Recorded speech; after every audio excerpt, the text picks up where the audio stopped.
परमेश्वर के महान नाम को धन्यवाद कहते हुए मेरे सभी सुनने वालों को मसीह में प्रेम और नमस्कार। आज सुबह पवित्र वचन से मनन के लिए मरकुस रचित सुसमाचार उसका 5वां अध्याय 16वां और 17वां वचन। देखने वालों ने उसका, जिसमें दुष्ट आत्माएं थीं, और सूअरों का पूरा हाल उनको कह सुनाया। तब वे उससे विनती कर कर कहने लगे कि हमारी सीमा से चला जा। आज सुबह इस वचन को आधार मानकर विनती इस विषय में मनन करने परमेश्वर की शरण में आए। जो वचन हमने पढ़ा उसमें 3 अलग अलग विभाग से 3 अलग अलग प्रकार की विनती के बारे में हम पढ़ सकते हैं। इस अध्याय में 10वें और 12वें वचन में सेना नामक दुष्टात्मा ने यीशु मसीह से विनती की कि हमें इस देश से बाहर ना भेज, बल्कि उन सूअरों के झुंड में भेज दे जो पहाड़ पर चर रहे थे। इस विनती का उद्देश्य क्या है यह समझना थोड़ा मुश्किल है, क्योंकि इस व्यक्ति के अंदर रहकर इस सेना नामक दुष्टात्मा ने जो काम करवाए, समाज से उस व्यक्ति को अलग कर कब्रिस्तानों में पहुंचा दिया। वह कब्रों और पहाड़ों में चिल्लाता और अपने आप को पत्थरों से घायल करता था और उसकी स्थिति बहुत ही दयनीय थी। यह दुष्टात्माओं की सेना इतना सब कुछ करने के बाद अब इन जानवरों के झुंड में जाकर क्या करना चाहते हैं यह समझना मुश्किल है। कई बार यीशु से विनती करने पर जब यीशु ने उन्हें सूअरों के झुंड में जाने की आज्ञा दे दी, तब लगभग 2000 से अधिक संख्या वाले उन सूअरों के झुंड में वह दुष्ट आत्मा प्रवेश करती है और वह सारे सूअर झपट कर झील में जा पड़े और मर गए। मेरे प्रियो, जरा सोचे, क्या वह जीवनदाता परमेश्वर नहीं जिसने उस मनुष्य को उस दिन तक संभाल कर रखा था? वरना क्या इस मनुष्य की स्थिति भी उन सूअरों के झुंड के समान नहीं होती जो डूब मरे?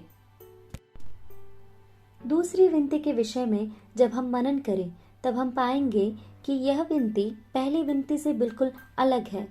17वें वचन में गिरासेनियों के देश के निवासियों ने यीशु मसीह से यह विनती की कि वे उनका देश छोड़कर चले जाएं।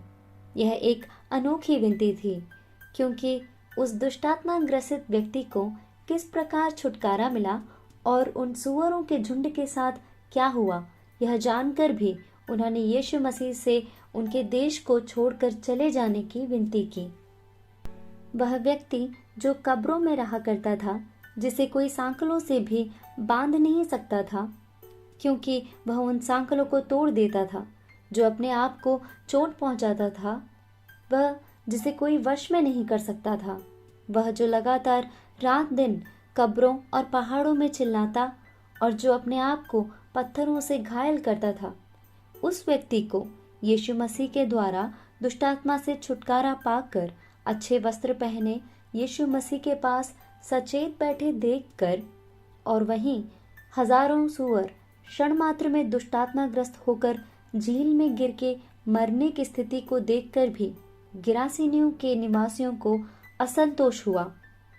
यह असंतोष इस कारण हुआ क्योंकि दुष्टात्माओं के कारण होने वाली उनकी कमाई का अंत हो चुका था। उस व्यक्ति को सचेत और अच्छे वस्त्र पहने एक नए रूप में देखकर उस देश के निवासियों को असंतोष हुआ और उस व्यक्ति के छुटकारे से उन लोगों का हृदय बिल्कुल भी परिवर्तित नहीं हुआ। आज हम भी अपने आसपास इस प्रकार के लोगों को और इस प्रकार की स्थिति को देखते हैं।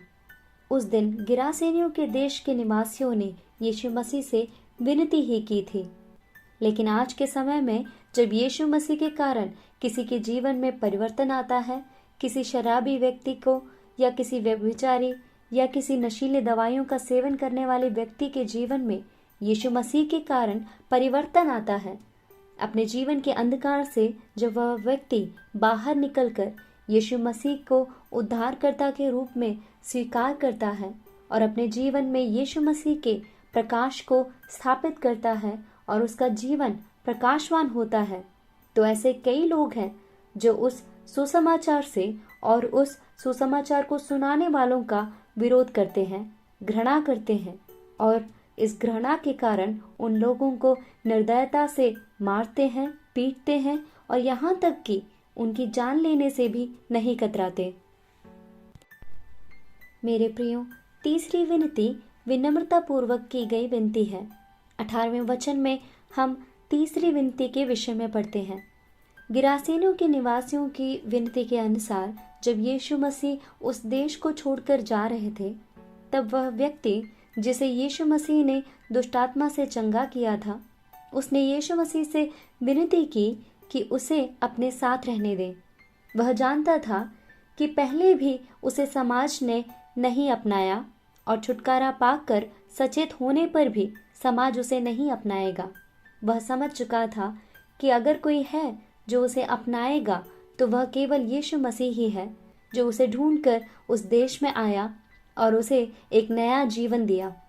उस व्यक्ति की विनती सुनकर यीशु मसीह ने उसे उत्तर दिया, मेरे साथ रहने से भी बेहतर यह होगा कि मैंने जो तुम्हारे लिए किया, जो छुटकारा तुम्हें मिला, यहाँ रहकर तुम उसका प्रचार करो।